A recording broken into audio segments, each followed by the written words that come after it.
أعوذ بالله من الشيطان الرجيم. بسم الله الرحمن الرحيم. سيقول السفهاء من الناس ما ولاهم عن قبلتهم التي كانوا عليها قل لله المشرق والمغرب يهدي من يشاء إلى صراط مستقيم. وكذلك جعلناكم أمة وسطا لتكونوا شهداء على الناس ويكون الرسول عليكم شهيدا وما جعلنا القبلة التي كنت عليها إلا لنعلم من يتبع الرسول ممن ينقلب على عقبيه وإن كانت لكبيرة إلا على الذين هدى الله وما كان الله ليضيع إيمانكم إن الله بالناس لرؤوف رحيم.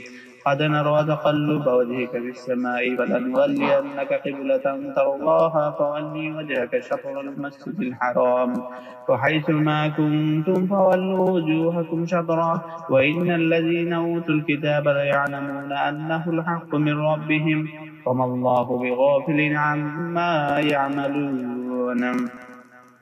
ولئن أتيت الذين أوتوا الكتاب بكل آية ما تبعوا قبلتك وما أنت بتابع قبلتهم وما بعضهم بتابع قبلة بعض ولئن اتبعت أهواءهم من بعد ما جاءك من العلم إنك إذا لمن الظالمين. الذين آتيناهم الكتاب يعرفونه كما يعرفون أبناءهم وإن فريقا منهم ليكتمون الحق وهم يعلمون. الحق من ربك فلا تكونن من الممترين ولكل وجهة هو موليها فاستبقوا الخيرات أينما تكونوا يأتي بكم الله جميعا إن الله على كل شيء قدير. ومن حيث خرجت فولي وجهك شطر المسجد الحرام وإنه للحق من ربك وما الله بغافل عما تعملون. ومن حيث خرجت فولي وجهك شطر المسجد الحرام وحيث ما كنتم فولوا وجوهكم شطرا لئلا يكون للناس عليكم حجة إلا الذين ظلموا منهم فلا تخشوهم واخشوني ولأتم نعمتي عليكم ولعلكم تهتدون. كما أرسلنا فيكم رسولا منكم يتلو عليكم آياتنا ويزكيكم ويعلمكم الكتاب والحكمة ويعلمكم ما لم تكونوا تعلمون فاذكروني أذكركم واشكروا لي ولا تكفرون. يا أيها الذين آمنوا استعينوا بالصبر والصلاة إن الله مع الصابرين. ولا تقولوا لمن يقتل في سبيل الله أموات بل أحياء ولكن لا تشعرون.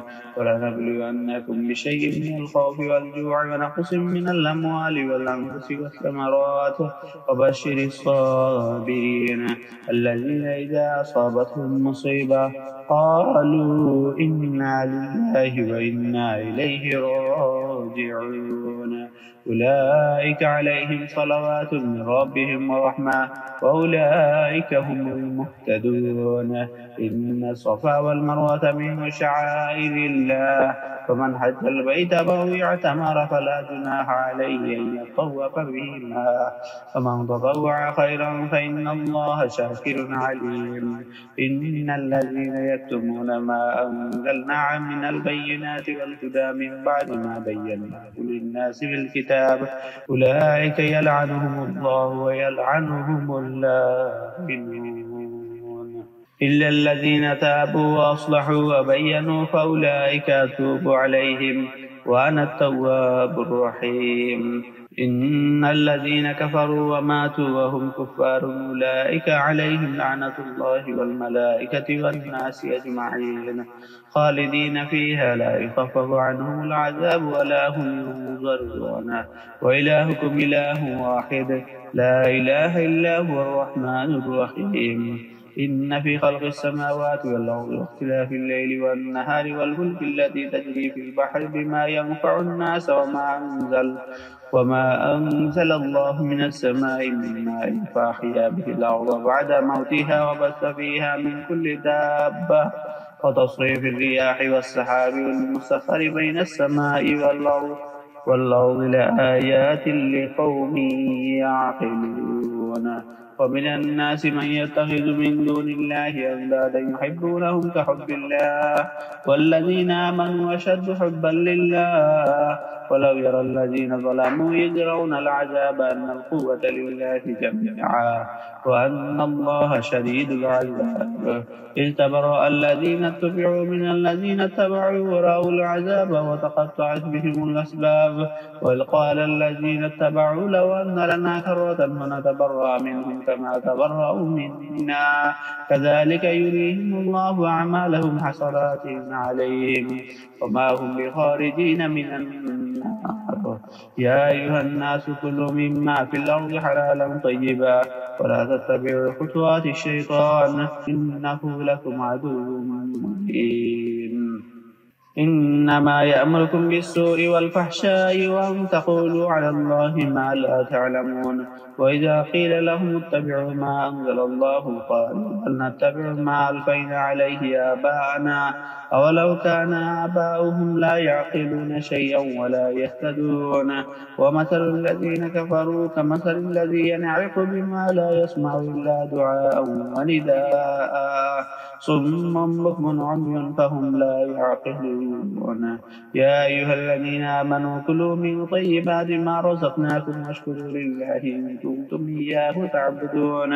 إنما حرم عليكم الميتة والدم ولحم الخنزير وما أهل به لغير الله فمن اضطر غير باغ ولا عاد فلا إثم عليه إن الله غفور رحيم. إن الذين يكتمون ما أنزل الله من الكتاب ويشترون به ثمنا قليلا أولئك ما يأكلون في بطونهم إلا النار ولا يكلمهم الله يوم القيامة ولا يزكيهم ولهم عذاب أليم. أولئك الذين اشتروا الضلالة بالهدى والعذاب بالمغفرة فما أصبرهم على النار ذلك بأن الله نزل الكتاب بالحق وإن الذين اختلفوا في الكتاب لفي شقاق بعيد. ليس البر أن تولوا وجوهكم قبل المشرق والمغرب ولكن البر من آمن بالله واليوم الآخر والملائكة والكتاب والنبيين وآتى المال على حبه ذوي القربى واليتامى والمساكين وابن السبيل والسائلين وفي الرقاب وأقام الصلاة وآتى الزكاة والموفون بعهدهم إذا عاهدوا والصابرين في البأساء والضراء وحين البأس أولئك الذين صدقوا وأولئك هم المتقون. يا أيها الذين آمنوا كتب عليكم القصاص في القتلى الحر بالحر والعبد بالعبد والأنثى بالأنثى فمن عفي له من أخيه شيء فاتباع بالمعروف وأداء إليه بإحسان ذلك تخفيف من ربكم ورحمة فمن اعتدى بعد ذلك فله عذاب أليم.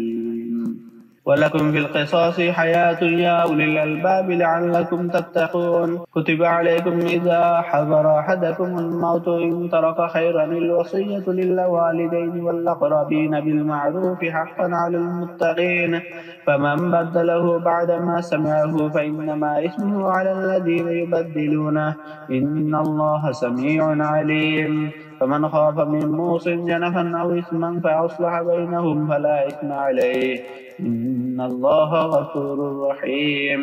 يا أيها الذين آمنوا كتب عليكم الصيام كما كتب على الذين من قبلكم لعلكم تتقون أياما معدودات فمن كان منكم مريضا أو على سفر فعدة من أيام أخر وعلى الذين يطيقونه فدية طعام مسكين فمن تطوع خيرا فهو خير له وأن تصوموا خير لكم إن كنتم تعلمون. شهر رمضان الذي أنزل فيه القرآن هدى للناس وبينات من الهدى والفرقان فمن شهد منكم الشهر فليصمه ومن كان مريضا أو على سفر فعدة من أيام أخر يريد الله بكم اليسر ولا يريد بكم العسر ولتكملوا العدة ولتكبروا الله على ما هداكم ولعلكم تشكرون. وإذا سألك عبادي عني فإني قريب أجيب دعوة الداعي إذا دعاني فليستجيبوا لي وليؤمنوا بي لعلهم يرشدون. أحل لكم ليلة الصيام الرفث إلى نسائكم هن لباس لكم وأنتم لباس لهن علم الله أنكم كنتم تختانون أنفسكم فتاب عليكم وعفى عنكم فالآن باشروهن وابتغوا ما كتب الله لكم وكلوا واشربوا حتى يتبين لكم الخيط الأبيض من الخيط الأسود من الفجر ثم أتموا الصيام إلى الليل ولا تباشروهن وأنتم عاكفون في المساجد تلك حدود الله فلا تقربوها كذلك يبين الله آياته للناس لعلهم يتقون ولا تأكلوا أموالكم بينكم بالباطل وتدلوا بها إلى الحكام لتأكلوا فريقا من أموال الناس بالإثم وأنتم تعلمون يسألونك عن الأهلة قل هي مواقيت للناس والحج وليس البر بأن تأتوا البيوت من ظهورها ولكن البر من اتقى وأتوا البيوت من أبوابها واتقوا الله لعلكم تفلحون وقاتلوا في سبيل الله الذين يقاتلونكم ولا تعتدوا إن الله يحب المعتدين واقتلوهم حيث ثقفتموهم وأخرجوهم من حيث أخرجوكم والفتنة أشد من القتل ولا تقاتلوهم عند المسجد الحرام حتى يقاتلوكم فيه فإن قاتلوكم فاقتلوهم كذلك جزاء الكافرين فإن انتهوا فإن الله غفور رحيم وقاتلوهم حتى لا تكون فتنة ويكون الدين لله فإن انتهوا فلا عدوان إلا على الظالمين الشهر الحرام بالشهر الحرام والحرمات قصاص فمن اعتدى عليكم فاعتدوا عليه بمثل ما اعتدى عليكم واتقوا الله واعلموا أن الله مع المتقين وانفقوا في سبيل الله ولا تلقوا بأيديكم إلى التهلكة وأحسنوا إن الله يحب المحسنين وأتموا الحج والعمرة لله فإن أحصرتم فما استيسر من الهدي ولا تحلقوا رؤوسكم حتى يبلغ الهدي محله فمن كان منكم مريضا أو به أذى من رأسه ففدية من صيام أو صدقة أو نسك فإذا أمنتم فمن تمتع بالعمرة إلى الحج فما استيسر من الهدي ومن لم يجد فصيام 3 أيام في الحج و7 إذا رجعتم تلك 10 كاملة ذلك لمن لم يكن أهله حاضر المسجد الحرام واتقوا الله واعلموا أن الله شديد العقاب الحج أشهر معلومات فمن فرض فيهن فالحج فلا رفث ولا فسوق ولا جدال في الحج وما تفعلوا من خير يعلمه الله وتزودوا فإن خير الزاد التقوى واتقوني يا أولي الألباب ليس عليكم جناح أن تبتغوا فضلا من ربكم فإذا أفضتم من عرفات فاذكروا الله عند المشعر الحرام واذكروه كما هداكم وإن كنتم من قبله لمن الضالين ثم أفيضوا من حيث أفاض الناس واستغفروا الله إن الله غفور رحيم فإذا قضيتم مناسككم فاذكروا الله كذكركم آباءكم أو أشد ذكرا فمن الناس من يقول ربنا آتنا في الدنيا وما له في الآخرة من خلاق ومنهم من يقول ربنا آتنا في الدنيا حسنة وفي الآخرة حسنة وقنا عذاب النار أولئك لهم نصيب مما كسبوا والله سريع الحساب واذكروا الله في أيام معدودات فمن تعجل في يومين فلا إثم عليه ومن تأخر فلا إثم عليه لمن اتقى واتقوا الله واعلموا أنكم إليه تحشرون ومن الناس من يعجبك قوله في الحياة الدنيا ويشهد الله على ما في قلبه وهو لد الخصام وإذا تولى سعى في الأرض ليفسد فيها ويهلك الحرث والنسل والله لا يحب الفساد وإذا قيل له اتق الله أخذته العزة بالإثم فحسبه جهنم ولبئس المهاد ومن الناس من يشري نفسه ابتغاء مرضات الله والله رؤوف بالعباد. يا أيها الذين آمنوا ادخلوا في السلم كافة ولا تتبعوا خطوات الشيطان إنه لكم عدو مبين. فإن ضللتم من بعد ما جاءتكم البينات فاعلموا أن الله عزيز حكيم. هل ينظرون إلا أن يأتيهم الله في ظلل من الغمام والملائكة وقضي الأمر وإلى الله ترجع الأمور. سل بني إسرائيل كم آتيناهم من آيات بينة ومن يبدل نعمة الله من بعد ما جاءته فإن الله شديد العقاب. زين للذين كفروا الحياة الدنيا ويسخرون من الذين آمنوا والذين اتقوا فوقهم يوم القيامة والله يرزق من يشاء بغير حساب. كان الناس أمة واحدة فبعث الله النبيين مبشرين ومنذرين وأنزل معهم الكتاب بالحق ليحكم بين الناس فيما اختلفوا فيه وما اختلف فيه إلا الذين أوتوه من بعد ما جاءتهم البينات بغيا بينهم فهدى الله الذين آمنوا لما اختلفوا فيه من الحق بإذنه والله يهدي من يشاء إلى صراط مستقيم. أم حسبتم أن تدخلوا الجنة ولما يأتكم مثل الذين خلوا من قبلكم مستهم البأساء والضراء وزلزلوا حتى يقول الرسول والذين آمنوا معه متى نصر الله ألا إن نصر الله قريب. يسألونك ماذا ينفقون قل ما أنفقتم من خير فللوالدين والأقربين واليتامى والمساكين وابن السبيل وما تفعلوا من خير فإن الله به عليم. كتب عليكم القتال وهو كره لكم وعسى أن تكرهوا شيئا وهو خير لكم وعسى أن تحبوا شيئا وهو شر لكم والله يعلم وأنتم لا تعلمون. يسألونك عن الشهر الحرام قتال فيه قل قتال فيه كبير وصد عن سبيل الله وكفر به والمسجد الحرام وإخراج أهله منه أكبر عند الله والفتنة أكبر من القتل ولا يزالون يقاتلونكم حتى يردوكم عن دينكم إن استطاعوا ومن يرتد منكم عن دينه فيمت وهو كافر فأولئك حبطت أعمالهم في الدنيا والآخرة وأولئك أصحاب النار هم فيها خالدون. إن الذين آمنوا والذين هاجروا وجاهدوا في سبيل الله أولئك يرجون رحمة الله والله غفور رحيم.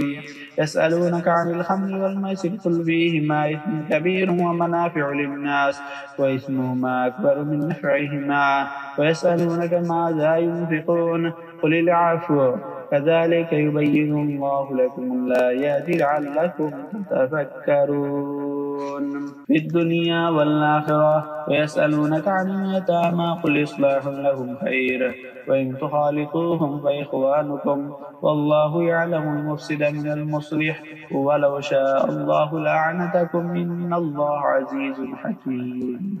ولا تنكحوا المشركات حتى يؤمنن ولأمة مؤمنة خير من مشركة ولو أعجبتكم ولا تنكحوا المشركين حتى يؤمنوا ولعبد مؤمن خير من مشرك ولو أعجبكم أولئك يدعون إلى النار والله يدعو إلى الجنة والمغفرة بإذنه ويبين آياته للناس لعلهم يذكرون. ويسألونك عن المحيض قل هو أذى فاعتزلوا النساء في المحيض ولا تقربوهن حتى يطهرن وإذا تطهرن فأتوهن من حيث أمركم الله إن الله يحب التوابين ويحب المتطهرين.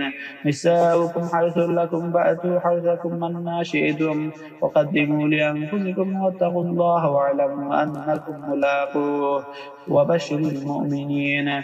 ولا تجعلوا الله عرضة لأيمانكم أن تبروا وتتقوا وتصلحوا بين الناس والله سميع عليم.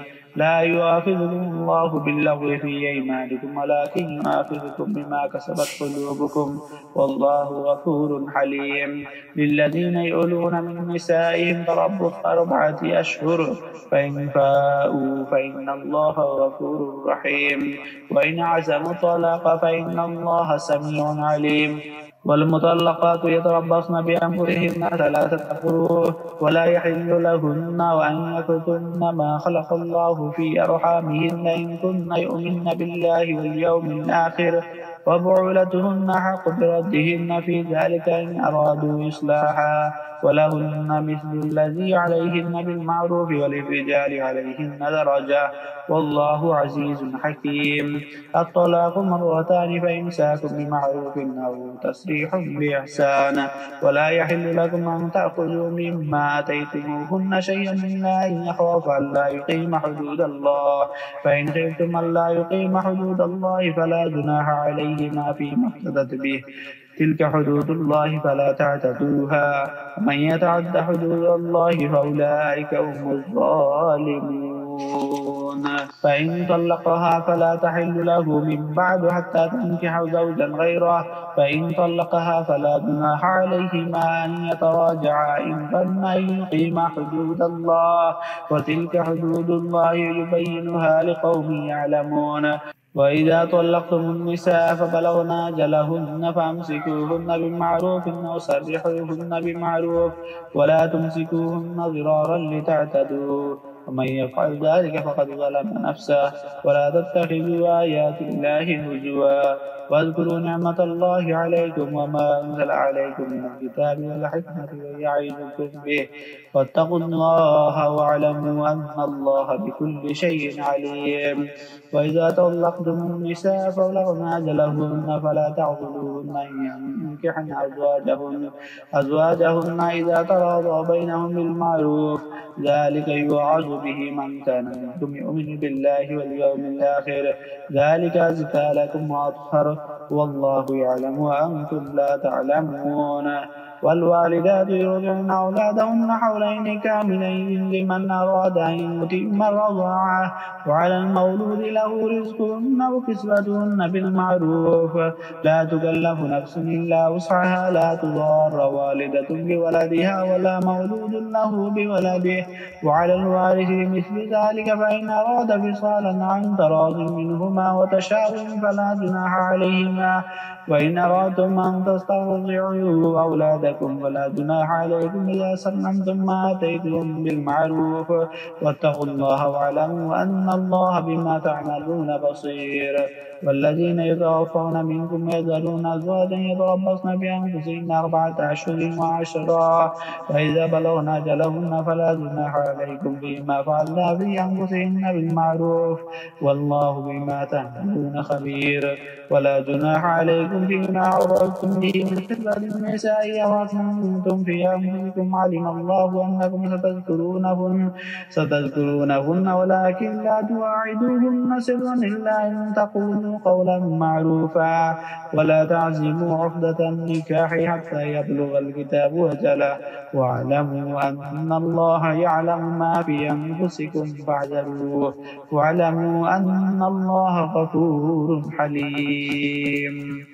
لا جناح عليكم إن طلقتم النساء ما لم تمسوهن أو تفرضوا لهن فريضة ومتعوهن على الموسع قدره وعلى المقتر قدره متاعا بالمعروف حقا على المحسنين.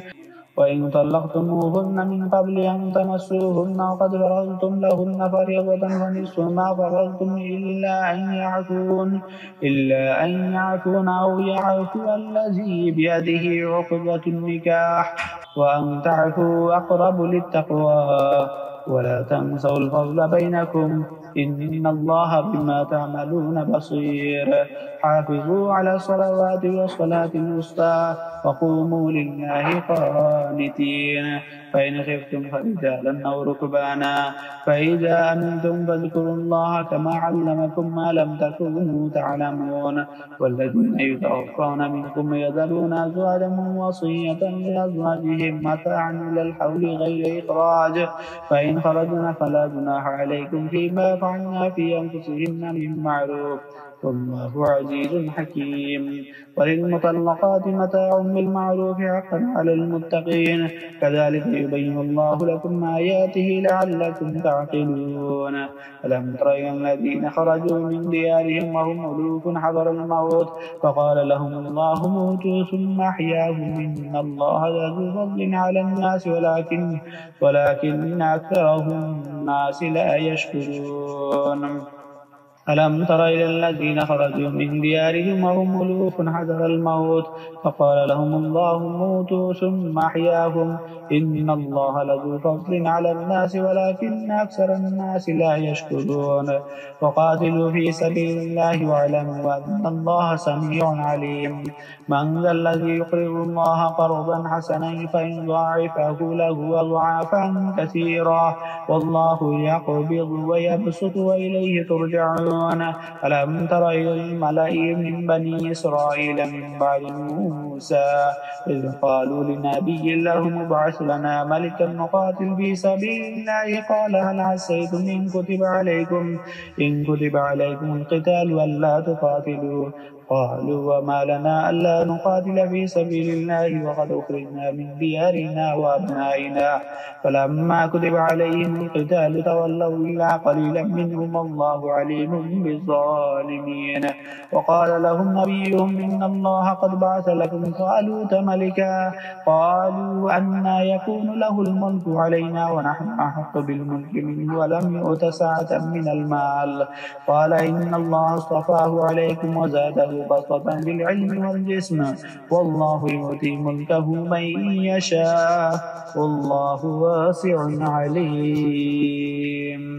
وقال لهم نبيهم إن آية ملكه أن يأتيكم التابوت فيه سكينة من ربكم وبقية مما ترك آل موسى وآل هارون تحمله الملائكة إن في ذلك لآية لكم إن كنتم مؤمنين.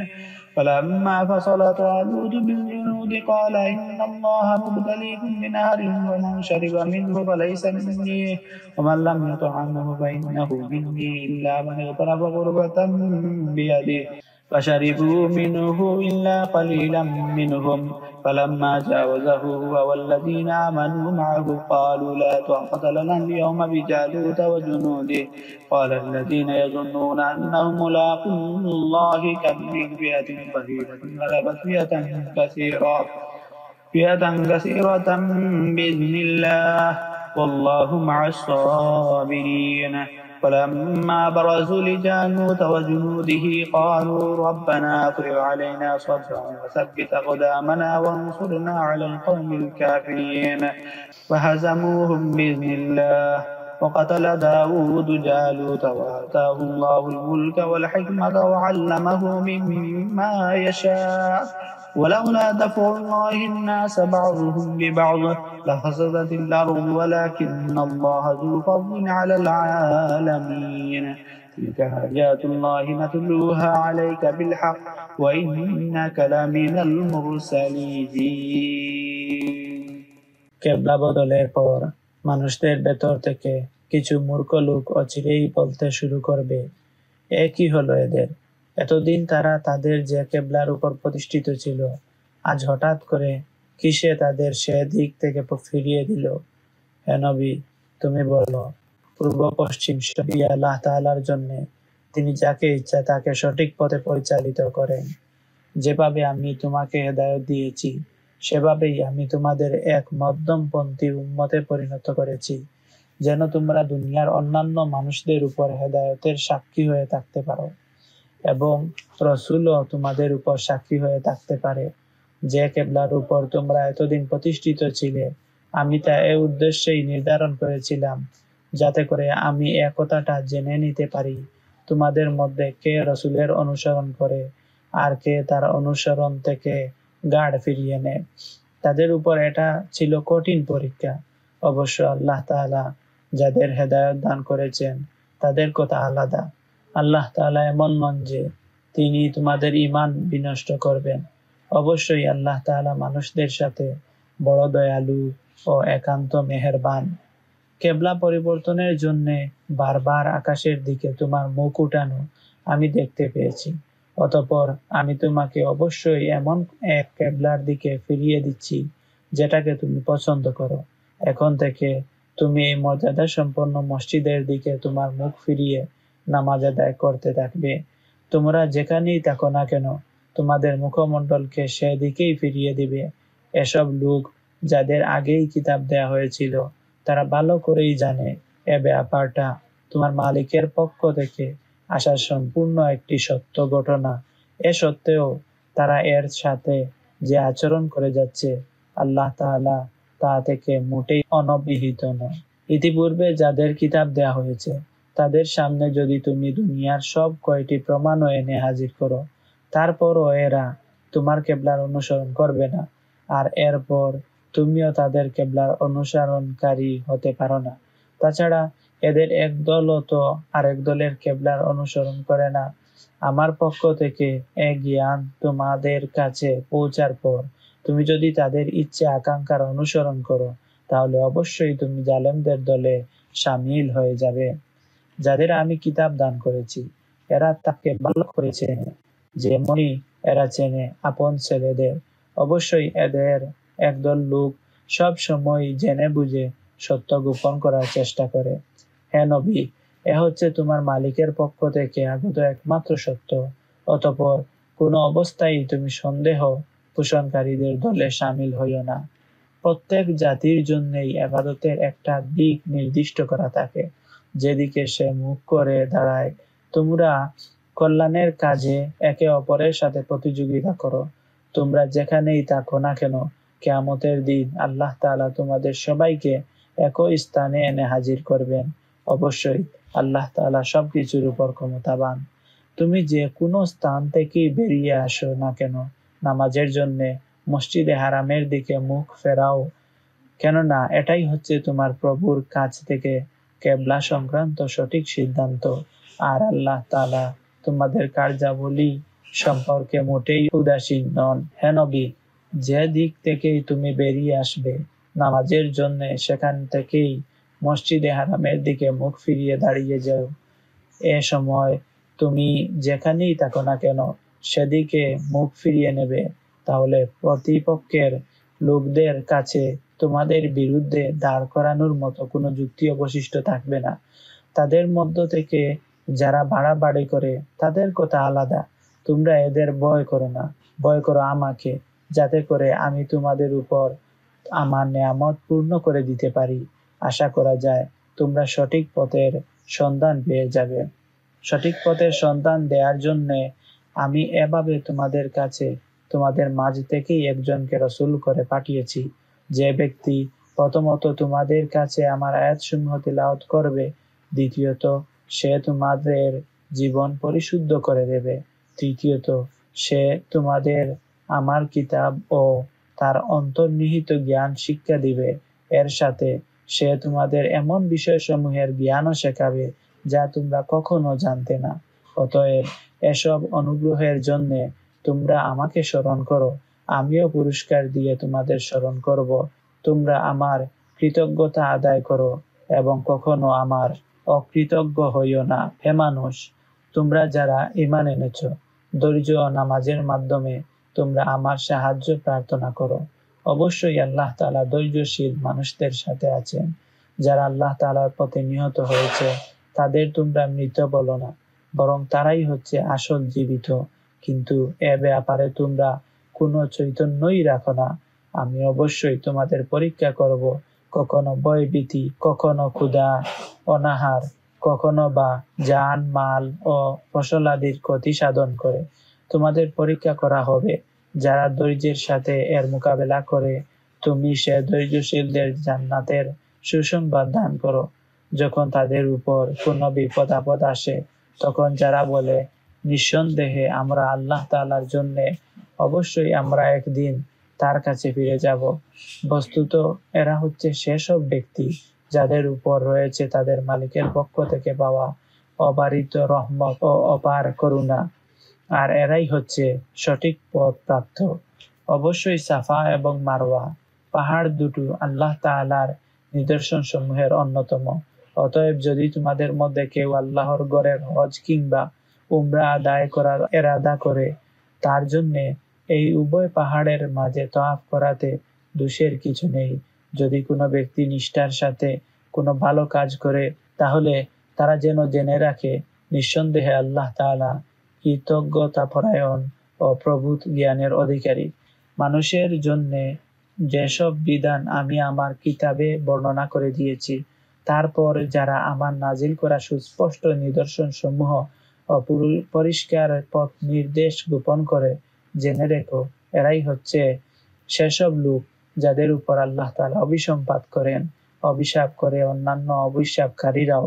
তবে যারা এক কাজ থেকে তওবা করবে এবং নিজেদের সংশোধন করে নেবে, যারা সেসব সত্য কথা প্রকাশ করবে যা আহলে কিতাবরা গোপন করে আসছিল, এদের উপর আমি দয়াপরবশ হব। আমি পরম ক্ষমাশীল, দয়ালু। অবশ্যই যারা কুফরি করেছে এবং এই কাফের অবস্থায় মৃত্যুবরণ করেছে, তাদের উপর আল্লাহর অভিশাপ রয়েছে। অভিশাপ ফেরেশতাদের, সর্বোপরি অভিশাপ সমগ্র মানবকুলের। অভিশপ্ত হয়েই এরা সেখানে চিরদিন থাকবে। আযাব এদের উপর থেকে মোটেই কম করা হবে না, তাদের কোনো রকম অবকাশও দেয়া হবে না। তোমাদের মাবুদ এক মাবুদ, তিনি ছাড়া দ্বিতীয় কোনো মাবুদ নেই। তিনি দয়ালু, তিনি মেহেরবান। নিঃসন্দেহে আসমান সমূহ জমিনের সৃষ্টির মাঝে, রাত দিনের এই আবর্তনের মাঝে, সাগরের ভাসমান জাহাজ সমূহে যা মানুষের জন্য কল্যাণকর দ্রব্য সামগ্রী নিয়ে ঘুরে বেড়ায়, এর সব কয়টিতেই আল্লাহ তাআলার নিদর্শন মজুদ রয়েছে। আরো রয়েছে আল্লাহ তাআলা আকাশ থেকে বৃষ্টি আকারে যা কিছু নাজিল করেন, সেই বৃষ্টির পানির মাঝে ভূমির নির্জীব হওয়ার পর তিনি পানি দ্বারা তাতে নতুন জীবন দান করেন। অতঃপর এখানে তিনি সব ধরনের প্রাণীর আবির্ভাব ঘটান। অবশ্যই বাতাসের প্রবাহ সৃষ্টি করার মাঝে এবং সে মেঘমালা যাকে আসমান জমিনের মাঝে বশীভূত করে রাখা হয়েছে, তাতে সুস্থ বিবেকবান সম্প্রদায়ের জন্য নিদর্শন রয়েছে। মানুষদের মাঝে কিছু এমনও রয়েছে যে আল্লাহর বদলে অন্য কিছুকে তার সমকক্ষ মনে করে। তারা তাদের তেমনি ভালোবাসে যেমনটি শুধু আল্লাহ তাআলাকেই ভালোবাসা উচিত।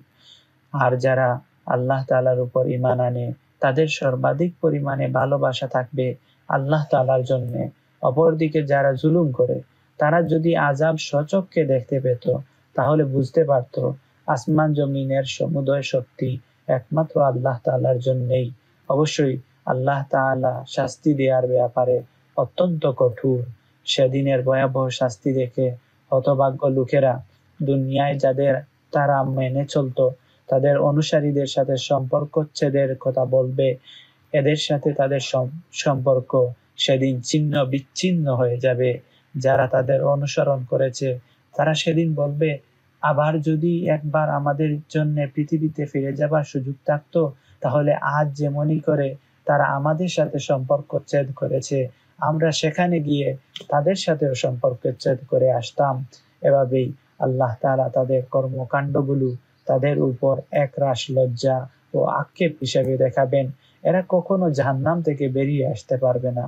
হে মানুষ, তোমরা আল্লাহর জমিনে যা কিছু হালাল ও পবিত্র জিনিস আছে তা খাও, এবং কোনো অবস্থাতেই হালাল হারামের ব্যাপারে শয়তানের পদাঙ্ক অনুসরণ করো না। অবশ্যই সে তোমাদের প্রকাশ্য দুশমন। শয়তানের কাজ হচ্ছে সে তোমাদের সব সময় পাপ ও অশ্লীল কাজের আদেশ দেবে, এবং সে চাইবে যেন আল্লাহ তাআলার নামে তোমরা এমন সব কথা বলতে শুরু করো যে সম্পর্কে তোমরা কিছুই জানো না। তাদের যখন বলা হয় আল্লাহ তাআলা যা কিছু নাজিল করেছেন তোমরা তা মেনে চলো, তারা বলে, আমরা তো শুধু সে পথেরই অনুসরণ করব যার উপর আমরা আমাদের বাপ দাদাদের পেয়েছি। তাদের বাপ দাদারা যদি এ ব্যাপারে কোনো জ্ঞান বুদ্ধির পরিচয় নাও দিয়ে থাকে এবং তারা যদি হেদায়েত নাও পেয়ে থাকে, তবুও কি তারা তাদের অনুসরণ করবে? যারা হেদায়েত অস্বীকার করে, তাদের উদাহরণ হচ্ছে এমন জন্তুর মতো যে তার পালের আরেকটি জন্তুকে যখন ডাক দেয়, তখন পেছনের সেই জন্তুটি তার চিৎকার ও কান্নার আওয়াজ ছাড়া আর কিছুই শুনতে পায় না। মূলত এরা কানেও শুনে না, মুখেও কিছু বলতে পারে না, চোখেও দেখে না, হেদায়েতের কথাও এরা বুঝে না। হে মানুষ, তোমরা যারা ঈমান এনেছো, তোমরা যদি একান্তভাবে আল্লাহ তাআলার দাসত্ব করো, তাহলে আমি যেসব পাক পবিত্র জিনিস তোমাদের দান করেছি নিঃসংকোচে তা তোমরা খাও এবং এ নিয়ামতের জন্য তোমরা আল্লাহ তাআলার শুকর আদায় করো। অবশ্যই তিনি তোমাদের উপর মৃত জন্তুর গোশত, সব ধরনের রক্ত ও শূকরের গোশত হারাম করেছেন এবং এমন সব জন্তু হারাম করেছেন যা আল্লাহ তাআলা ছাড়া অন্য কারো উপর জবাই কিংবা উৎসর্গ করে ডাকা হয়েছে। তবে সে ব্যক্তির কথা আলাদা যে ক্ষুধার কষ্টে অতিষ্ঠ, সে আল্লাহর আইনে সীমা লঙ্ঘনকারী নয়, অথবা যেটুকু হলে জীবনটা বাঁচে তার চাইতে বেশি বাড়াবাড়িও না করে, তাহলে এই অপারগতার সময় হারাম খেলে তার উপর কোনো গুনাহ নেই। অবশ্যই আল্লাহ তাআলা ক্ষমাশীল, অনেক মেহেরবান। নিঃসন্দেহে যারা আল্লাহর নাজিল করা কিতাবের অংশ বিশেষ গোপন করে রাখে এবং সামান্য বৈষয়িক মূল্যে তা বিক্রি করে দেয়, তারাই হচ্ছে সেসব লোক যারা আগুন দিয়ে নিজেদের পেট ভর্তি করে। কিয়ামতের দিন আল্লাহ তাআলা তাদের সাথে কথা বলবেন না, তিনি তাদের পবিত্র করবেন না। এদের জন্যই রয়েছে ভয়াবহ আযাব। এরাই হচ্ছে সেসব লোক যারা হেদায়েতের বদলে গুমরাহির পথ কিনে নিয়েছে, ক্ষমার বদলে তারা আযাব বেছে নিয়েছে। মনে হচ্ছে এরা ধৈর্যের সাথে ধীরে ধীরে জাহান্নামের আগুনের উপর গিয়ে পড়ছে। এটা এই জন্য যে আল্লাহ তাআলা সত্য দিন সহকারে কিতাব নাজিল করেছেন। অবশ্যই যারা এই কিতাবে মতবিরোধ করেছে তারা সত্য ও ন্যায়ের পথ থেকে অনেক দূরে নিক্ষিপ্ত হয়ে গেছে। তোমরা তোমাদের মুখমণ্ডল সমূহকে পূর্ব দিকে ফেরাও বা পশ্চিম দিকে ফেরাও, এতেই কিন্তু সব নেকি নিহিত নেই। তবে আসল নেকি হচ্ছে এই যে একজন মানুষ ঈমান আনবে আল্লাহর উপর, পরকালের উপর, ফেরেশতাদের উপর, আল্লাহর কিতাবের উপর, কিতাবের বাহক নবী রাসূলদের উপর এবং মাল সম্পদের উপর তার নিজের ভালোবাসা থাকা সত্ত্বেও সে তা তার আত্মীয়স্বজন, এতিম, মিসকিন ও পথিক মুসাফিরের জন্য ব্যয় করবে। সাহায্য প্রার্থী দুস্থ মানুষ, সর্বোপরি মানুষদের দাসত্বের বন্দিদশা থেকে মুক্তি করার কাজে ব্যয় করবে এবং নামাজ প্রতিষ্ঠা করবে, দরিদ্র বিমোচনের জন্য যাকাত আদায় করবে। তাছাড়াও রয়েছে সেসব পুণ্যবান মানুষ যারা প্রতিশ্রুতি দিলে তা পালন করে, ক্ষুধা দরিদ্রের সময় ও হক বাতিলের যুদ্ধের সময় এরা ধৈর্য ধারণ করে। মূলত এরাই হচ্ছে সত্যবাদী এবং এরাই হচ্ছে প্রকৃত তাকওয়া অবলম্বনকারী। হে মানুষ, তোমরা যারা ঈমান এনেছ, তোমাদের জন্য নরহত্যার ন্যায় বিচার নিশ্চিত করার লক্ষ্যে কেসাস প্রয়োগকে ফরজ করে দেওয়া হয়েছে এবং তা হচ্ছে স্বাধীন ব্যক্তির বদলে স্বাধীন ব্যক্তি দণ্ডাজ্ঞা পাবে, দাসের বদলে পাবে দাস, নারীর বদলে নারীর উপর দণ্ড প্রযোজ্য হবে। অবশ্য যে হত্যাকারীকে, যাকে হত্যা করা হয়েছে, তার পরিবারের লোকেরা কিংবা তার ভাইয়ের পক্ষ থেকে ক্ষমা করে দেওয়া হয়, তার ক্ষেত্রে কোনো ন্যায়ানুগ পন্থা অনুসরণ করে তা নিষ্পত্তি করতে হবে। এটা তোমাদের মালিকের পক্ষ থেকে দণ্ড হ্রাস করার একটা উপায় ও তার একটি অনুগ্রহ মাত্র। এরপর যদি কেউ বাড়াবাড়ি করে তাহলে তার জন্য কঠোর শাস্তি রয়েছে। হে বিবেকবান লোকেরা, আল্লাহর নির্ধারিত কেসাস এর বিধান প্রতিষ্ঠার মাঝেই তোমাদের সত্যিকারের জীবন নিহিত রয়েছে। আশা করা যায় এর ফলে তোমরা নরহত্যার অপরাধ থেকে বেঁচে থাকবে। হে ঈমানদার লোকেরা, তোমাদের জন্য এটাও ফরজ করা হয়েছে যে যদি তোমাদের কোনো লোকের মৃত্যু এসে হাজির হয় এবং সে যদি কিছু সম্পদ রেখে যায়, তাহলে ন্যায়ানুগ পন্থায় তা বন্টনের কাজে তার পিতামাতা ও আত্মীয়স্বজনের জন্য ওসিয়তের ব্যবস্থা থাকবে। এটা তাকওয়া অবলম্বনকারীদের উপর একান্ত করণীয়। যারা এটা শুনে নেয়ার পর নিজেদের স্বার্থে তা পাল্টে নিল, তাদের জানা উচিত এটা বদলানোর অপরাধের দায়িত্ব তাদের উপরই বর্তাবে যারা একে বদলে দিয়েছে। অবশ্যই আল্লাহ তাআলা সবকিছু শুনেন এবং সবকিছুই তার জানা।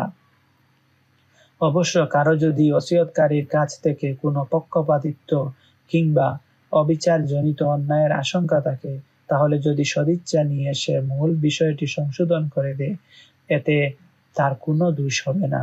অবশ্যই আল্লাহ তাআলা ক্ষমাশীল, মেহেরবান। হে মানুষ, তোমরা যারা ঈমান এনেছ, তোমাদের উপর রোজা ফরজ করে দেওয়া হয়েছে, যেমনই করে ফরজ করা হয়েছিল তোমাদের পূর্ববর্তী লোকদের উপর। আশা করা যায় তোমরা এর মাধ্যমে তাকওয়া অর্জন করতে পারবে। রোজা ফরজ করা হয়েছে নির্দিষ্ট কয়েকটি দিনের জন্য। তারপরও কেউ যদি সে দিনগুলিতে অসুস্থ হয়ে যায় কিংবা কেউ যদি তখন সফরে থাকে, তাহলে সে ব্যক্তি সমপরিমাণ দিনের রোজা সুস্থ হয়ে অথবা সফর থেকে ফিরে এসে আদায় করে নেবে। যারা রোজা রাখার শক্তি রাখে কিন্তু রোজা রাখে না, তাদের জন্য এর বিনিময়ে ফিদিয়া থাকবে, এবং তা হচ্ছে গরিব ব্যক্তির তৃপ্তি ভরে খাবার দেয়া।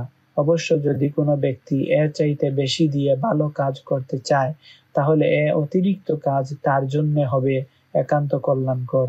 অবশ্য তোমরা যদি রোজা রাখতে পারো তাহলে সেটা তোমাদের জন্য ভালো। যদি তোমরা রোজার উপকারিতা সম্পর্কে জানতে, রমজান মাস এমন একটি মাস যাতে কুরআন নাজিল করা হয়েছে, আর এ কুরআন হচ্ছে মানব জাতির জন্য পথের দিশা, সৎ পথের সুস্পষ্ট নিদর্শন ও হক বাতিলের পার্থক্যকারী। অতএব তোমাদের মধ্যে যে ব্যক্তি এ মাসটি পাবে সে এতে রোজা রাখবে। তবে যদি সে অসুস্থ হয়ে পড়ে কিংবা সফরে থাকে, সে পরবর্তী কোনো সময়ে গুনে গুনে সেই পরিমাণ দিন পূরণ করে নেবে। এ সুযোগ দিয়ে আল্লাহ তাআলা তোমাদের কাজকর্মকে আসান করে দিতে চান। আল্লাহ তাআলা কখনোই তোমাদের জীবনকে কঠোর করে দিতে চান না। আল্লাহর উদ্দেশ্য হচ্ছে তোমরা যেন গুনে গুনে রোজার সংখ্যাগুলো পূরণ করো। আল্লাহ তাআলা তোমাদের কোরআনের মাধ্যমে যে পথ দেখিয়েছেন তার জন্য তোমরা তার মহাত্ম বর্ণনা করো এবং তার কৃতজ্ঞতা আদায় করো। হে নবী, আমার কোনো বান্দা যখন তোমাকে আমার ব্যাপারে জিজ্ঞেস করে, তুমি তাকে বলে দিও, আমি তার একান্ত কাছেই আছি। আমি আহ্বানকারীর ডাকে সাড়া দেই যখন সে আমাকে ডাকে। তাই তাদেরও উচিত আমার আহ্বানে সাড়া দেয়া এবং সম্পূর্ণভাবে আমার উপরই ঈমান আনা। আশা করা যায় তারা সঠিক পথের সন্ধান পাবে। রোজার মাসের রাতের বেলায় তোমাদের স্ত্রীদের কাছে যৌন মিলনের জন্য যাওয়া তোমাদের জন্য হালাল করে দেওয়া হয়েছে। আসলে তোমাদের নারীরা যেমনই তোমাদের জন্য পোশাক স্বরূপ, ঠিক তোমরাও তাদের জন্য পোশাক স্বরূপ।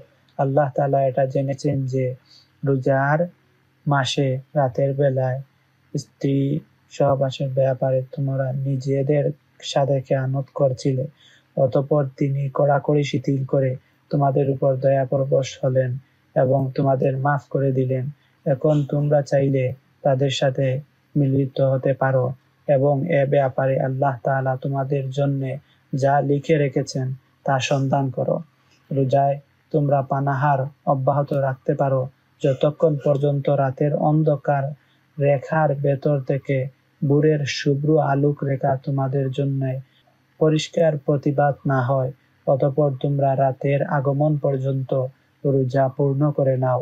মসজিদে যখন তোমরা ইতিকাফ অবস্থায় থাকবে তখন নারী সম্ভোগ থেকে বিরত থেকো। রোজার ব্যাপারে এগুলোই হচ্ছে আল্লাহ তাআলা নির্ধারিত সীমারেখা। অতঃপর তোমরা এ সীমারেখার কাছেও যেও না। এভাবেই আল্লাহ তাআলা তার আয়াতসমূহ মানুষদের জন্য বর্ণনা করেন। আশা করা যায় তারা তাকওয়া অর্জন করতে পারবে। তোমরা একে অন্যের অর্থ সম্পদ অবৈধভাবে আত্মসাৎ করো না। আবার জেনে বুঝে অন্যায়ভাবে অন্য মানুষদের সম্পদের কোনো অংশ ভোগ করার জন্য তাকে বিচারকদের সামনে ঘুষ কিংবা উপঢৌকন হিসাবেও পেশ করো না। হে নবী, তারা তোমাকে নতুন চাঁদগুলো সম্পর্কে জিজ্ঞেস করবে। তুমি তাদের বলে দাও, মূলত এগুলো হচ্ছে মানব জাতির জন্য একটি স্থায়ী সময় নির্ঘণ্ট, যার মাধ্যমে মানুষরা দিন তারিখ জানতে পারে এবং জেনে নিতে পারে হজের সময়সূচিও। এহরাম বাঁধার পর পেছন দরজা দিয়ে ঘরে প্রবেশ করার মাঝে কোনো সওয়াব নেই। আসল সওয়াব হচ্ছে কে আল্লাহ তাআলাকে ভয় করলো সেটা দেখা। এখন থেকে ঘরে ঢোকার সময় সামনের দুয়ার দিয়েই তোমরা ঘরে এসো। তোমরা একমাত্র আল্লাহ তাআলাকে ভয় করবে। আশা করা যায় তোমরা সফল হতে পারবে।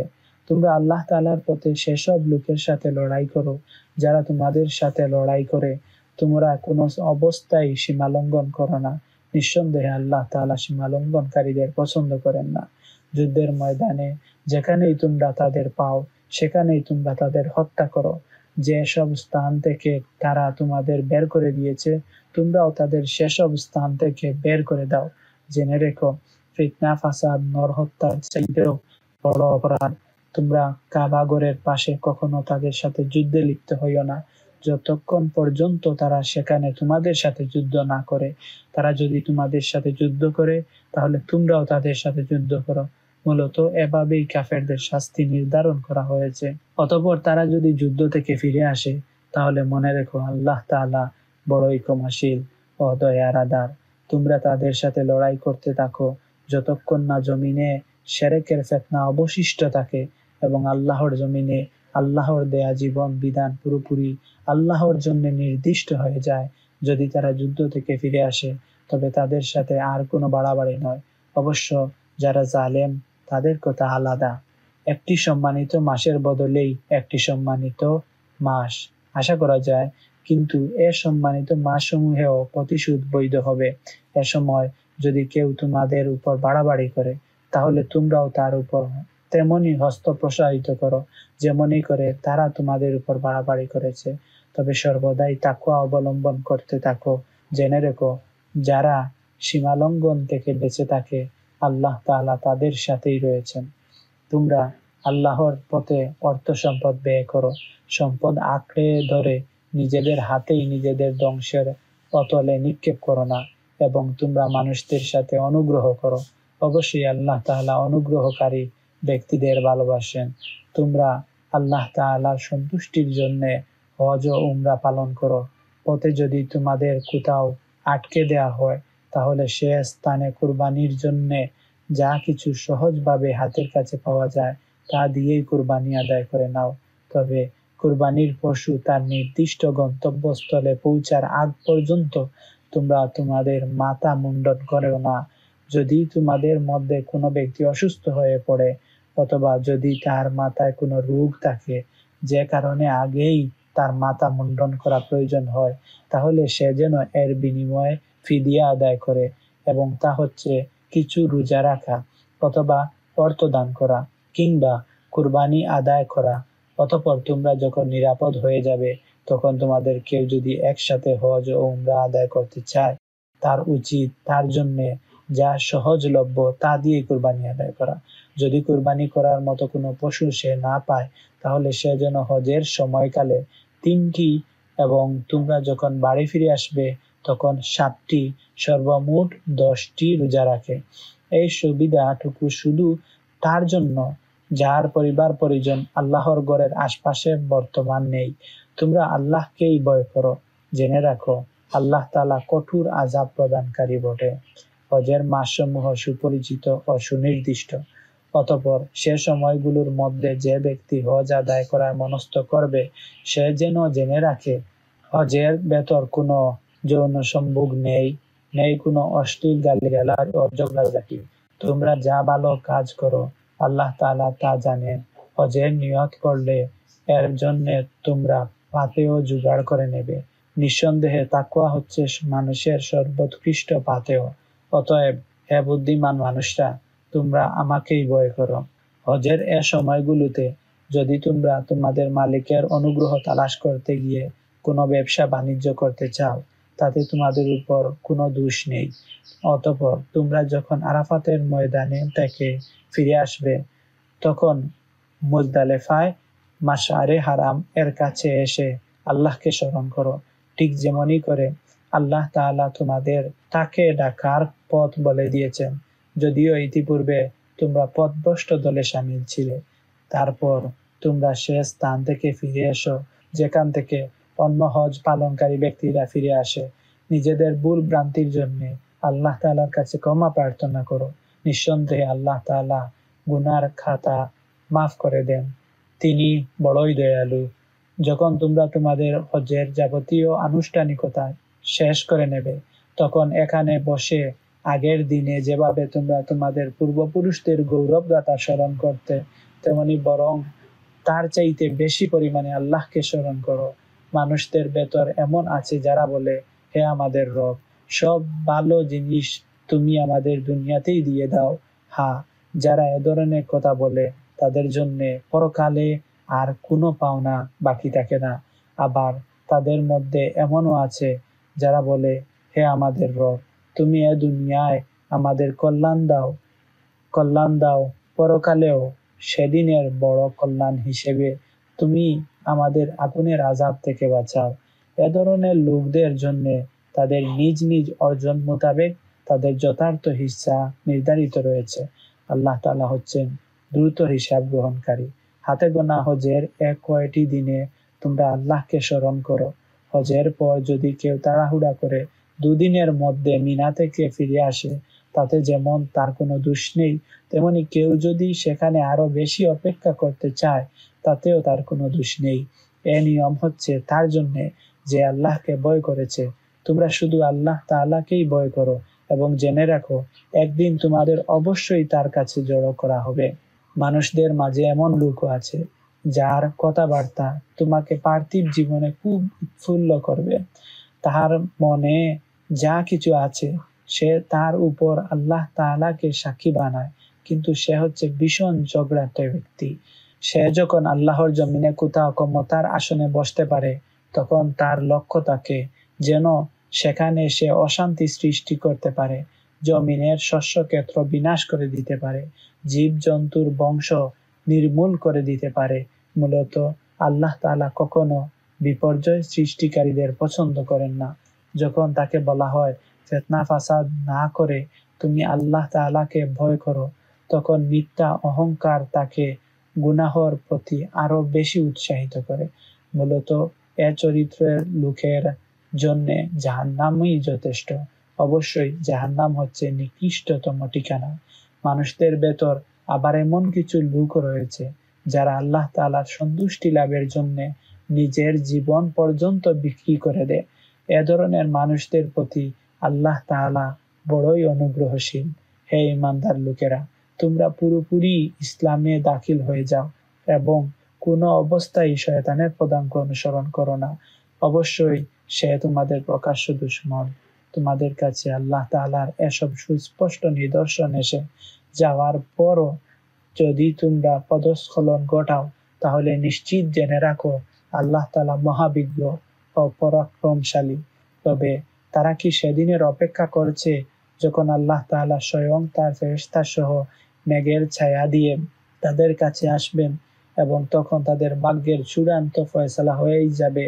সব কিছু তো সর্বশেষ আল্লাহর কাছেই উপনীত হবে।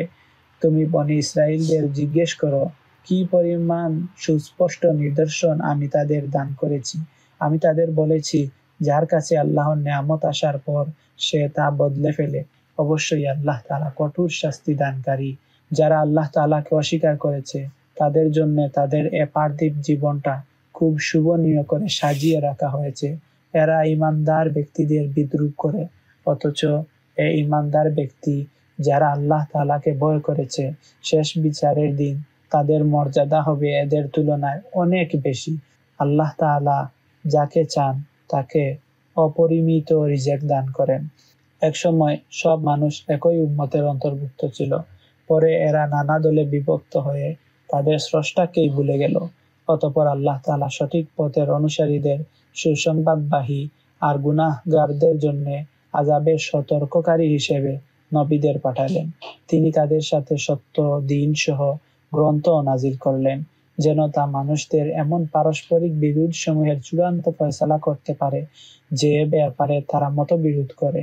তাদের কাছে সুস্পষ্ট হেদায়েত পাঠানো সত্ত্বেও তারা পারস্পরিক বিদ্রোহ ও বিদ্বেষ সৃষ্টির জন্য মতবিরোধ করেছে। অতঃপর আল্লাহ তাআলা ঈমানদারদের স্বীয় ইচ্ছায় সেই সঠিক পথ দেখালেন যার ব্যাপারে ইতিপূর্বে তারা মতবিরোধ করেছিল।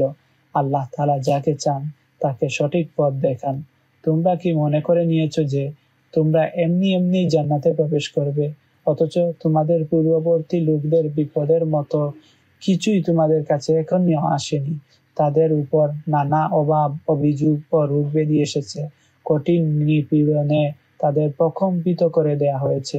এমনকি স্বয়ং আল্লাহর নবী ও তার সঙ্গী সাথীরা এক পর্যায়ে এই বলে আর্তনাদ করে উঠেছে, আল্লাহ তাআলার সাহায্য কবে আসবে? আল্লাহ তাআলা সান্ত্বনা দিয়ে বললেন, হ্যাঁ, অবশ্যই আল্লাহ তাআলার সাহায্য অতি নিকটে।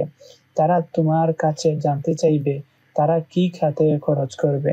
তুমি তাদের বলে দাও, যা কিছুই তোমরা তোমাদের পিতা মাতা, আত্মীয় স্বজন, এতিম, অসহায়, মিসকিন ও মুসাফিরের জন্য খরচ করবে, তাই আল্লাহ তাআলা গ্রহণ করবেন।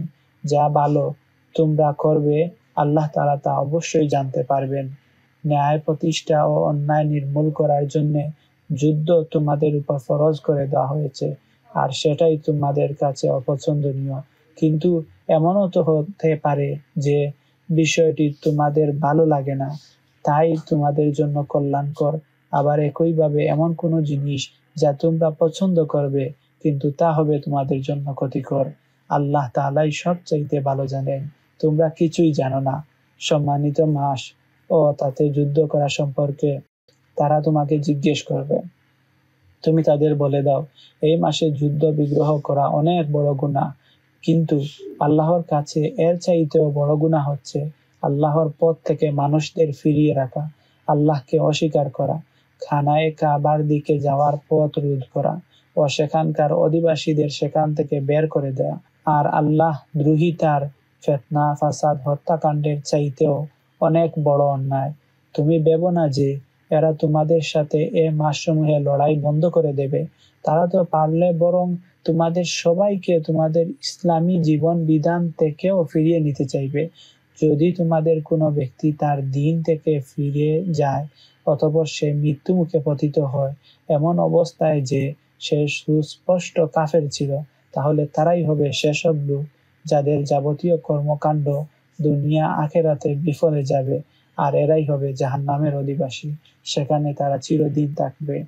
নিঃসন্দেহে যারা ঈমান এনেছে, যারা হিজরত করেছে এবং আল্লাহর পথে জিহাদ করেছে, তারাই হচ্ছে এমন লোক যাদের ব্যাপারে আল্লাহ তাআলা অনুগ্রহের আশা করা যায়। আল্লাহ তাআলা ক্ষমাশীল, অত্যন্ত দয়ালু। হে নবী, এরা তোমাকে মদ ও জুয়া সম্পর্কে জিজ্ঞেস করবে। তুমি বলো, এ দুটো জিনিসের মধ্যে অনেক বড় ধরনের পাপ রয়েছে, যদিও মানুষের জন্য এতে কিছু ব্যবসায়িক মুনাফা রয়েছে, কিন্তু এ উভয় গুনাহ এদের ব্যবসায়িক মুনাফার চাইতে অনেক বেশি। তারা তোমাকে এও জিজ্ঞেস করে যে তারা নেক কাজে কি কি খরচ করবে। তুমি তাদের বলো, দৈনন্দিন প্রয়োজন পূরণের পর যা অতিরিক্ত তা খরচ করো। আল্লাহ তাআলা এভাবে তোমাদের জন্য তার আয়াতসমূহ খুলে খুলে বলে দেন। আশা করা যায় তোমরা চিন্তা ভাবনা করবে। ইহকাল পরকাল উভয় সময় নিয়েই চিন্তা ভাবনা করবে। তোমাকে তারা এতিমদের ব্যাপারে জিজ্ঞেস করবে। তুমি বলো, সংশোধনের সব পন্থাই তাদের জন্য উত্তম। যদি তোমরা তোমাদের ধন সম্পদ তাদের সাথে মিশিয়ে ফেলো তাতে কোনো দোষ নেই, কারণ তারা তো তোমাদেরই ভাই। আর আল্লাহ তাআলা এটা ভালো করেই জানেন কে নেয়ানুগ পন্থায় আছে আর কে ফাসাদি স্বভাবের লোক। আল্লাহ তাআলা চাইলে এ ব্যাপারে তোমাদের আরো অধিক কষ্ট দিতে পারতেন। নিঃসন্দেহে আল্লাহ তাআলা মহাক্ষমতাবান, কুশলী। তোমরা কখনো কোনো মুশরিক নারীকে বিয়ে করো না যতক্ষণ না তারা ঈমান আনে। মনে রেখো, একজন মুসলমান দাসীও একজন ঐতিহ্যবাহী মুশরিকের নারীর চাইতেও উত্তম, যদিও এ মুশরিক নারীটি তোমাদের বেশি ভালো লাগে। হে মুসলিম মহিলারা, তোমরা কখনো কোনো মুশরিক পুরুষদের বিয়ে করো না যতক্ষণ না তারা আল্লাহর উপর ঈমান আনে, কেননা একজন ঈমানদার দাসও একজন উঁচু খানদানের মুশরিক ব্যক্তির চাইতে ভালো, যদিও এ মুশরিক ব্যক্তিটি তোমাদের ভালো লাগে, কেননা এরা তোমাদের জাহান্নামের আগুনের দিকেই ডাকে। আর আল্লাহ তাআলা হামেশাই তার মুমিন বান্দাদের তার আদেশ বলে জান্নাত ও ক্ষমার দিকেই আহ্বান জানান, এবং এজন্য তিনি তার আয়াতসমূহ মানুষদের কাছে স্পষ্ট করে বর্ণনা করেন। আশা করা যায় তারা উপদেশ গ্রহণ করবে। হে নবী, তারা তোমার কাছে থেকে মহিলাদের মাসিক ঋতুকাল ও এ সময় তাদের সাথে দৈহিক মিলন সম্পর্কে জানতে চাইবে। তুমি বলো, আসলে মহিলাদের এ সময়টা হচ্ছে একটা অপবিত্র ও কষ্টকর অবস্থা, কাজেই ঋতুকালে তাদের সঙ্গ বর্জন করবে এবং এ সময় দৈহিক মিলনের জন্য তোমরা তাদের কাছেও যেও না যতক্ষণ না তারা পুনরায় পবিত্র হয়। অতঃপর তারা যখন পুরো পাক সাফ হয়ে যায় তখন তোমরা তাদের কাছে যাও, যে পদ্ধতি আল্লাহ তাআলা শিখিয়ে দিয়েছেন সেভাবে। আল্লাহ তাআলা অবশ্যই সেসব লোকদের ভালোবাসেন যারা তওবা করে, এবং তিনি তাদেরও ভালোবাসেন যারা পাক পবিত্রতা অবলম্বন করে। তোমাদের স্ত্রীরা হচ্ছে তোমাদের জন্য সন্তান উৎপাদনের ফসল ক্ষেত্র। তোমরা তোমাদের এই ফসল ক্ষেত্রে যেভাবে ইচ্ছা সেভাবেই গমন করো। তোমরা নিজেদের ভবিষ্যতের জন্য কিছু অগ্রিম নেক আমল পাঠিয়ে দাও। তোমরা আল্লাহকে ভয় করো। জেনে রেখো, একদিন অবশ্যই তোমাদের সবাইকে তার সামনাসামনি হতে হবে। মুমিনদের তুমি পুরস্কারের সুসংবাদ দাও। তোমরা তোমাদের এমন শপথের জন্য আল্লাহ তাআলাকে কখনো ঢাল হিসেবে ব্যবহার করবে না, যার মাধ্যমে ভালো কাজ করা, আল্লাহ তাআলাকে ভয় করা এবং মানুষদের মাঝে শান্তি শৃঙ্খলা প্রতিষ্ঠা করার কাজ থেকে তোমরা দূরে থাকবে। আল্লাহ তাআলা তোমাদের সব কিছুই শুনেন এবং সব কথাই তিনি জানেন। আল্লাহ তাআলা তোমাদের নিরর্থক শপথের জন্য কখনো পাকড়াও করবেন না, তবে তিনি অবশ্যই সেসব শপথের ব্যাপারে তোমাদের জিজ্ঞাসাবাদ করবেন যা তোমরা মনের সংকল্পের সাথে সম্পন্ন করো। বস্তুত আল্লাহ তাআলা ক্ষমাশীল, ধৈর্যশীল। যেসব লোক নিজ স্ত্রীদের কাছে যাবে না বলে কসম করে, তাদের মনস্থির করার জন্য তাদের 4 মাসের অবকাশ রয়েছে। এ সময়ের ভেতর যদি তারা তাদের কসম থেকে ফিরে আসে, তাহলে জেনে রাখো আল্লাহ তাআলা ক্ষমাশীল ও দয়াবান। তারা যদি স্ত্রীদের তালাক দেওয়ার সিদ্ধান্ত করে, তাহলে তারা যেন জেনে রাখে আল্লাহ তাআলা সব শুনেন, জানেন। তালাকপ্রাপ্তা মহিলারা যেন 3টি মাসিক ঋতু অথবা ঋতু থেকে পবিত্র থাকার 3টি মুদ্দত পর্যন্ত নিজেদের পুনরায় বিয়ে থেকে দূরে রাখে। তাদের গর্ভাশয়ে আল্লাহ তাআলা যা কিছু সৃষ্টি করেছেন তা গোপন করা তাদের পক্ষে ন্যায়সঙ্গত হবে না, যদি তারা আল্লাহ তাআলা এবং পরকালের উপর ঈমান আনে। এ সময়ের ভেতর তাদের ফিরিয়ে নেয়ার ব্যাপারে তাদের স্বামীদের অধিকার অবশ্য একটু বেশি, যদি তারা উভয়ে পরস্পর মিলেমিশে চলতে চায়। পুরুষদের উপর নারীদের যেমন ন্যায়ানুগ অধিকার রয়েছে, তেমনি রয়েছে নারীদের উপর পুরুষদের অধিকার। অর্থনৈতিক দায়িত্বের কারণে তাদের উপর পুরুষদের মর্যাদা বেশি। আল্লাহ তাআলা বিপুল ক্ষমতার মালিক, তিনি পরম কুশলী। তালাক 2 বার মাত্র উচ্চারণ করা যেতে পারে। 3য়বারের আগেই হয় মর্যাদার সাথে তাকে ফিরিয়ে আনতে হবে অথবা সহৃদয়তার সাথে তাকে চলে যেতে দেবে। তোমাদের জন্য এটা কোনো অবস্থায় ন্যায়সঙ্গত নয় যে বিয়ের আগে যা কিছু তোমরা তাদের দিয়েছ তা তাদের থেকে ফিরিয়ে নেবে। তবে আল্লাহর নির্দিষ্ট সীমারেখার ভেতর থেকে স্বামী স্ত্রী একত্রে জীবন কাটাতে পারবে না, এমন আশঙ্কা যদি দেখা দেয়, তখন আলাদা হয়ে যাওয়াটাই উত্তম। এমন অবস্থায় যদি তোমাদের ভয় হয় যে এরা আল্লাহর বিধানের গণ্ডির ভেতর থাকতে পারবে না, তাহলে স্ত্রী যদি স্বামীকে কিছু বিনিময় দেয় এবং তা দিয়ে বিচ্ছেদ ঘটিয়ে নেয়, তাহলে তাদের উভয়ের উপর এটা কোনো দূষণীয় বিষয় হবে না। জেনে রাখো, এটা হচ্ছে আল্লাহর নির্ধারিত সীমারেখা, তা কখনো অতিক্রম করো না। আর যারা আল্লাহর দেয়া সীমারেখা লঙ্ঘন করে তারাই হচ্ছে জালেম। যদি সে তাকে 3য় তালাক দিয়ে দেয়, তাহলে তারপর স্ত্রী তার জন্য আর বৈধ থাকবে না। হ্যাঁ, যদি তাকে অপর কোনো স্বামী বিয়ে করে এবং নিয়ম মাফিক তাকে তালাক দেয় এবং পরে তারা যদি মনে করে তারা এখন স্বামী স্ত্রীর অধিকার সম্পর্কে আল্লাহর সীমারেখা মেনে চলতে পারবে, তাহলে পুনরায় বিয়ে বন্ধনে ফিরে আসতে তাদের উপর কোনো দোষ নেই। এটা হচ্ছে আল্লাহ তাআলার বেঁধে দেয়া সীমারেখা। যারা এ সম্পর্কে জানে, আল্লাহ তাআলা তাদের জন্য এ নির্দেশ সুস্পষ্ট করে পেশ করেন, যখন তোমরা স্ত্রীদের তালাক দাও এবং তারা যখন তাদের ইদ্দতের অপেক্ষার সময় পূর্ণ করে নেয়, তখন হয় মর্যাদার সাথে তাদের ফিরিয়ে আনো, নতুবা আলাদাভাবে তাদের বিদায় করে দাও। শুধু কষ্ট দেয়া এবং তাদের উপর বাড়াবাড়ি করার উদ্দেশ্যে তাদের আটকে রাখো না। আর যে ব্যক্তি এমন কাজ করে সে প্রকারান্তরে নিজের উপরই জুলুম করে। সাবধান, আল্লাহর আয়াতসমূহকে কখনো হাসি তামাশার বস্তু মনে করো না। স্মরণ করো, তোমরা ছিলে অজ্ঞ। আল্লাহ তাআলা তোমাদের উপর হেদায়েত পাঠিয়ে নিয়ামত দান করেছেন। শুধু তাই নয়, তিনি তোমাদের জন্য জ্ঞান ও যুক্তিপূর্ণ কিতাব নাজিল করেছেন, যা দিয়ে তিনি তোমাদের সব ধরনের নিয়ম কানুন বাতলে দেন। অতএব তোমরা আল্লাহকে ভয় করো এবং জেনে রাখো আল্লাহ তোমাদের যাবতীয় কাজকর্ম সম্পর্কে সম্পূর্ণ ওয়াকিবহাল রয়েছেন। যখন তোমরা তোমাদের স্ত্রীদের তালাক দিয়ে দাও, অতঃপর তালাকপ্রাপ্ত স্ত্রীরাও তাদের অপেক্ষার সময়টুকু শেষ করে নেয়, তখন তোমরা তাদের পছন্দ মতো স্বামীদের সাথে বিয়ের ব্যাপারে বাধা দিও না, বিশেষ করে যখন তারা বিয়ের জন্য সম্মানজনকভাবে কোনো ঐকমত্যে পৌঁছে যায়। তোমাদের ভেতর যারা আল্লাহ তাআলা ও পরকালের উপর বিশ্বাস স্থাপন করে তাদের এর মাধ্যমে আদেশ দেয়া হচ্ছে মূলত এটা তোমাদের জন্য অধিক সম্মানের এবং অনেক পবিত্র কর্ম দ্বারা, কারণ আল্লাহ তাআলা জানেন তোমরা কিছুই জানো না। মায়েরা পুরো 2 বছরই তাদের সন্তানকে বুকের দুধ খাওয়াবে, এই নিয়ম তার জন্য যে ব্যক্তি সন্তানের দুধ খাওয়ানোটা পুরোপুরি আদায় করতে চায়। সন্তানের দুধ খাওয়ানোর জন্য মায়েদের সম্মানজনক ভরণ পোষণ সুনিশ্চিত করতে হবে। কোনো ব্যক্তির উপর তার সাধ্যাতীত বোঝা চাপিয়ে দেওয়া যাবে না।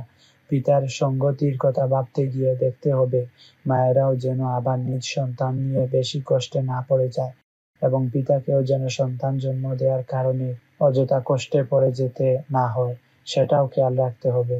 সন্তানের পিতার অবর্তমানে তার উত্তরাধিকারীদের উপর সন্তানের জন্মদাত্রী মায়ের অধিকার এভাবেই বহাল থাকবে। তবে কোনো পর্যায়ে তারা উভয়ে যদি পারস্পরিক সম্মতি ও পরামর্শের ভিত্তিতে আগেভাগেই সন্তানের দুধ ছাড়িয়ে নিতে চায়, তাতেও তাদের উপর কোনো দোষের কিছু নেই। তোমরা যদি নিজেদের বদলে অন্য কাউকে সন্তানের দুধ খাওয়ানোর জন্য নিয়োগ করতে চাও এবং যদি দাত্রীর পাওনা যথাযথভাবে তোমরা বুঝিয়ে দাও, তাতেও কোনো গুনাহ নেই। সর্বাবস্থায় তোমরা আল্লাহকে ভয় করো এবং জেনে রেখো তোমরা যা কিছুই করো আল্লাহ তাআলা তার সব কিছুই দেখতে পান। তোমাদের মধ্যে যারা মৃত্যু মুখে পতিত হয় এবং তারা যদি তাদের স্ত্রীদের জীবিত রেখে যায়, সে অবস্থায় স্ত্রীরা যদি বিয়ে করতে চায় তাহলে তারা তাদের নিজেদের 4 মাস 10 দিন পর্যন্ত সময় বিয়ে থেকে বিরত থাকবে। অপেক্ষার এ সময়টুকু যখন তারা পূরণ করে নেবে, তখন এ বিষয়টিতে তোমাদের উপর কোনো দোষ চাপানো হবে না। তখন তারা নিজেদের বিয়ের ব্যাপারে ন্যায়ানুগ পন্থায় যা ইচ্ছা তা করবে। মূলত তোমরা যে যাই করো না কেন আল্লাহ তাআলা তার পুরোপুরি খবর রাখেন। এমনকি সে অপেক্ষার সময় শেষ হওয়ার আগেও তোমরা কেউ যদি তাদের বিয়ে করার জন্য পয়গাম পাঠাও কিংবা তেমন কোনো ইচ্ছা যদি তোমরা নিজেদের মনের ভেতর লুকিয়ে রাখো, তাতেও তোমাদের উপর কোনো দোষ নেই। কেননা আল্লাহ তাআলা এটা ভালো করেই জানেন। তাদের কথা তোমরা বারবার স্মরণ করো, কিন্তু সাবধান, আড়ালে অবডালে থেকে গোপনে তাদের বিয়ের কোনো প্রতিশ্রুতি দিও না। তাদের সাথে কখনো তোমাদের কথা বলতে হলে তা বলবে সম্মানজনক পন্থায়। তার অপেক্ষার আল্লাহর নির্ধারিত ইদ্যত সময়ের শেষ হবার আগে কখনো তার সাথে বিয়ের সংকল্প করো না। জেনে রেখো তোমাদের মনের সব ইচ্ছা অভিসন্ধির কথা কিন্তু আল্লাহ তাআলা ভালো করেই জানেন। অতএব তোমরা একমাত্র তার থেকেই সতর্ক হও এবং এও জেনে রেখো আল্লাহ তাআলা অত্যন্ত ক্ষমাশীল, ধৈর্যশীল। যে স্ত্রীদের তোমরা কখনো স্পর্শ করনি কিংবা তাদের জন্য মোহরের কোনো অঙ্ক নির্ধারণ করনি, এমন অবস্থায় যদি তোমরা তাদের তালাক দাও, তাতে তোমাদের উপর কোনো গুনাহ নেই। এ পরিস্থিতিতে মোহরের কোনো অঙ্ক নির্ধারণ না হলেও তাদের ন্যায়ানুগ পন্থায় কিছু অর্থ আদায় করে দেবে। ধনী ব্যক্তির উপর এটা হবে তার নিজ ক্ষমতা অনুযায়ী এবং গরিব ব্যক্তির উপর হবে তার সঙ্গতি অনুযায়ী। এটা নেককার লোকদের উপর স্ত্রীদের একটি অধিকার বটে। যদি এমন হয় তোমরা তাদের শারীরিকভাবে স্পর্শ করার আগেই তালাক দিয়েছ এবং মোহরের অঙ্ক নির্ধারিত করে নিয়েছ, তাহলে তাদের জন্য পরিমাণ থাকবে নির্ধারিত মোহরের অর্ধেক, যা আদায় করে দিতে হবে। তালাকপ্রাপ্তা স্ত্রী নিজের থেকে যদি তোমাদের তা মাফ করে দেয় কিংবা যে স্বামীর হাতে বিয়ের বন্ধন রয়েছে সে যদি স্ত্রীকে নির্দিষ্ট পরিমাণের বেশি দিয়ে অনুগ্রহ দেখাতে চায়, সেটা ভিন্ন কথা। তোমরা যদি অনুগ্রহ করো তাহলে তা হবে তাকওয়ার একান্ত কাছাকাছি। কখনো একে অপরের প্রতি দয়া ও সহৃদয়তা দেখাতে ভুলো না, কারণ তোমরা কে কি করো তার সব কিছুই আল্লাহ তাআলা দেখেন। তোমরা নামাজ সমূহের উপর একান্ত যত্নবান হও, বিশেষ করে মধ্যবর্তী নামাজের ব্যাপারে, এবং তোমরা আল্লাহর জন্য বিনীতভাবে দাঁড়িয়ে যেও। অতঃপর যদি তোমরা ভীতিপ্রদ কোনো অবস্থার সম্মুখীন হও, তখন প্রয়োজনে তোমরা নামাজ পড়বে পায়ের উপর দাঁড়িয়ে কিংবা সওয়ারির উপর থাকা অবস্থায়।